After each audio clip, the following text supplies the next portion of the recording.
Malang nasib remaja berusia 19 tahun ini lantaran keluarganya tak sanggup membayar biaya pemakaman, jasadnya digeletakkan begitu saja di lantai, bahkan peti matinya disita.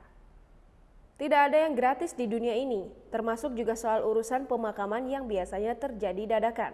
Namun apa jadinya bila keluarga tak sanggup membayar biaya pemakaman kerabat mereka?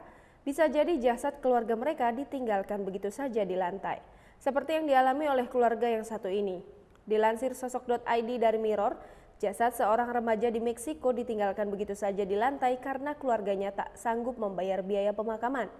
Hal itu terjadi karena peti mati jasad remaja itu disita oleh Direktur Pemakaman. Insiden ini terjadi di kota Tehuacan di negara bagian Puebla, Meksiko.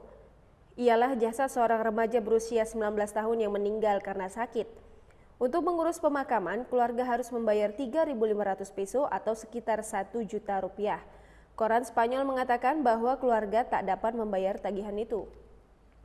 Sehingga pihak pemakaman mengambil peti mati jasad remaja itu dan meletakkan mayatnya di lantai begitu saja. Keluarga itu sebenarnya sudah menyerahkan 900 peso atau sekitar 271.000, tapi pihak pemakaman menolak karena mereka ingin bayaran penuh. Namun bagai pepatah di balik kesulitan pasti ada kemudahan, keluarga itu akhirnya mendapat bantuan. Setelah teman-teman mereka mengunggah insiden miris itu ke Twitter, dalam unggahannya mereka menuliskan keluarga ini membutuhkan bantuan untuk menguburkan kerabatnya dengan layak. Tak disangka sumbangan langsung mengalir deras kepada keluarga Malang tersebut, bahkan mereka bisa membeli peti baru dan melanjutkan pemakaman. Dewan lokal bahkan ikut serta menyediakan tempat di pemakaman secara gratis.